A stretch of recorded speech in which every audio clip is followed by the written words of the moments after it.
तो आइए मेरे प्यारे दोस्तों, कुछ हिंदी के सेंटेंसेस को इंग्लिश में ट्रांसलेट करना सीखते हैं। पहला सेंटेंस, किसी जंगल में एक चूहा रहता था।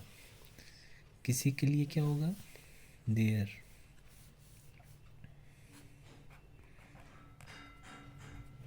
किसी के लिए ए का भी प्रयोग कर सकते हैं, ठीक है। जंगल के लिए जंगल भी होता है, फॉरेस्ट भी होता है। जंगल भी लिख सकते हैं। मेक के लिए इन हो जाएगा। एक के लिए ए होता है या एन होता है। चूहा के लिए माउस होता है। रहने के लिए लिव हो जाएगा। था क्योंकि ये पास्ट का टेंस है तो लिव का लिव्ड हो जाएगा। अब हम लोग बनाते हैं ट्रांसलेशन। तो देयर, क्योंकि पास्ट इंडेफिनिट का सेंटेंस है तो लिव का लिव्ड हो जाएगा। There lived a mouse in a forest. किसी के लिए हम लोग ए का प्रयोग करते हैं।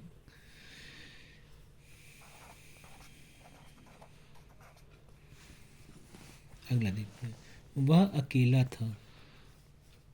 तो वह के लिए ही का प्रयोग होता है, हम जानते हैं। लड़की होती है तो शी का प्रयोग होता है। लेकिन क्योंकि ये छोटा जानवर है तो छोटे जानवर के लिए हम लोग इट का प्रयोग करते हैं। अकेले के लिए अलोन हो गया। और था है तो था, है होता तो इज, था है तो वॉज। तो ट्रांसलेट करके देखते हैं। It was alone. वह अकेला था। अगला देखते हैं, उसका कोई दोस्त नहीं था।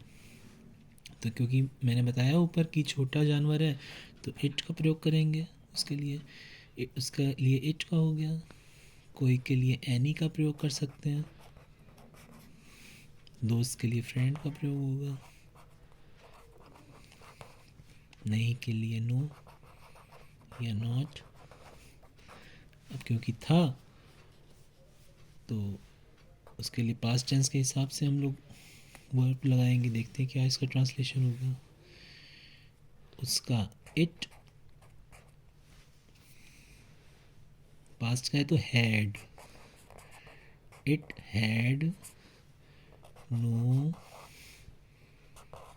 फ्रेंड। अब यहाँ पे क्योंकि आप सोच रहे हो कि कोई का तो आया नहीं है, नहीं, तो अगर हम ये लोग यहाँ पे कह दें कि it had no any friend, तो नो भी एनी भी दोनों एक साथ गलत हो जाता है। तो जब नो से ही यहाँ पे सेंस निकल जा रहा है कि उसका कोई भी दोस्त नहीं था, तो इट हैड नो फ्रेंड, तो ज़बरदस्ती एनी हम लोग नहीं लगाते हैं। हिंदी में लिखते हैं लेकिन अंग्रेजी में हम लोग नहीं लगाते हैं। अगले पेज पे चलते हैं। अगले पेज पे देखते हैं क्या हमारे पास सेंटेंसेस हैं। इसलिए वह इधर उधर एक दोस्त की तलाश में रहता था। तो इसके लिए इसलिए के लिए हम लोग देयर फोर का प्रयोग करते हैं। देयर फोर, वह के लिए इट। इधर उधर के लिए इंग्लिश होती है here and there. Here and there. एक के लिए ए या एन। दोस्त के लिए फ्रेंड। तलाश के लिए सर्च। में के लिए इन। रहता था, तो रहता था कि तलाश से ही हम लोग उसमें इंग्लिश में जुड़ जाता है। सर्च के हिसाब से ता था कि ती है, ता है, उस हिसाब से हम लोग वर्ब लगाते हैं कि प्रेजेंट में पूछ रहा है कि पास्ट में पूछ रहा है। तो फिर इसकी ट्रांसलेशन हम लोग देखते हैं क्या बनेगी। इसलिए के लिए देयर फोर,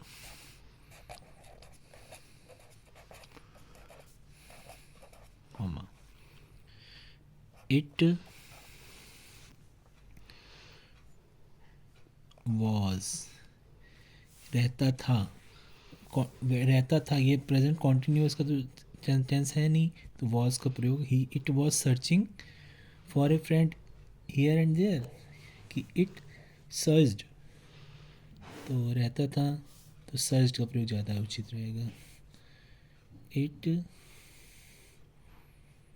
लेकिन वो कर रहा है ना, इसमें क्रिया को दिखा रहा है कि वो ढूंढ रहा है, तो वॉज का प्रयोग ज़्यादा उचित लग रहा है मुझे, तो वॉज का प्रयोग करेंगे। It was searching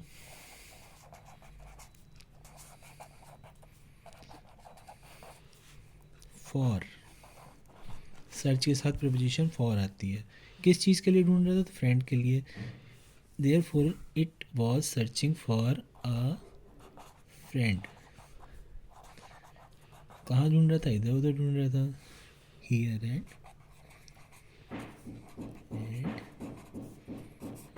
there, full stop. अगला देखते हैं।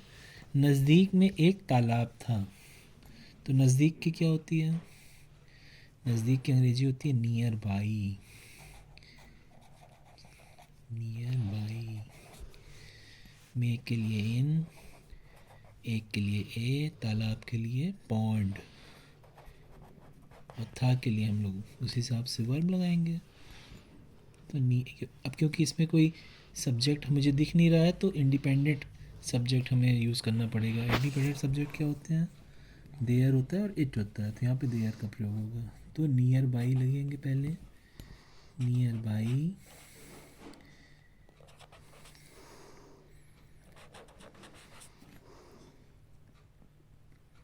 Comma there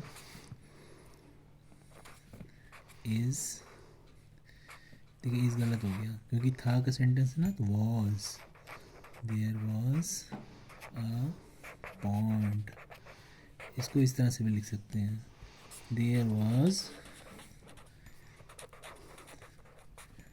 a pond nearby. अगला देखते हैं। उसमें, देखिए उसमें एक साथ होगा, ठीक। उसमें कई मेढक रहते थे, तो उसमें के लिए इन विच का प्रयोग कर सकते हैं, देयर का भी प्रयोग कर सकते हैं, इन विच या देयर का भी प्रयोग कर सकते हैं। कई, इसके लिए अ लॉट ऑफ या अ नंबर ऑफ। रहते थे के लिए लिव, क्योंकि पास्ट का संजन तो लिव्ड हो जाएगा। चलिए ट्रांसलेशन बना के देखते हैं, तो देयर से बनाते हैं। There, there lived a number, मेढक का फ्रॉग होता है, जानते ही हैं, तो फ्रॉग्स हो जाएगा, फ्रॉग्स, फ्रॉग्स। अगला देखते हैं। बरसात के कारण मेढक खुशी से शोर मचाते थे, तो बरसात के कारण, बरसात का हो जाएगा रेनी सीजन,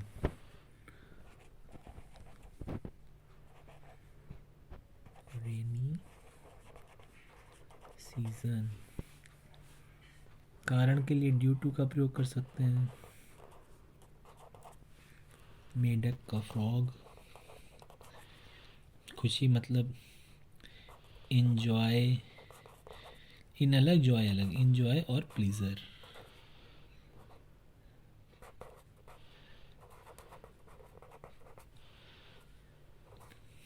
शोर मचाना का मेक अ नॉइज। ट्रांसलेशन देखते हैं।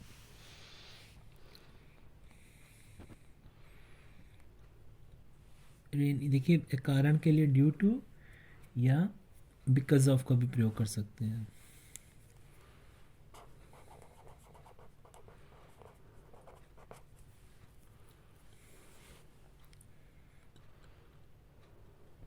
तो मेढक से शुरू करते हैं, या बरसात के मौसम से शुरू, बरसात से भी शुरू कर सकते हैं। तो मेक का यहाँ मेड हो जाएगा, क्योंकि पास्ट का सेंटेंस है ना, तो मेक का मेड हो जाएगा।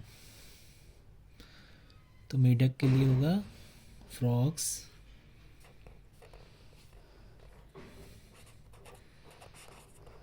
Made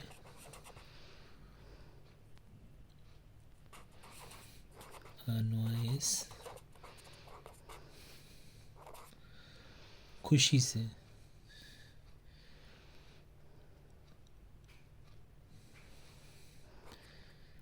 enjoy due to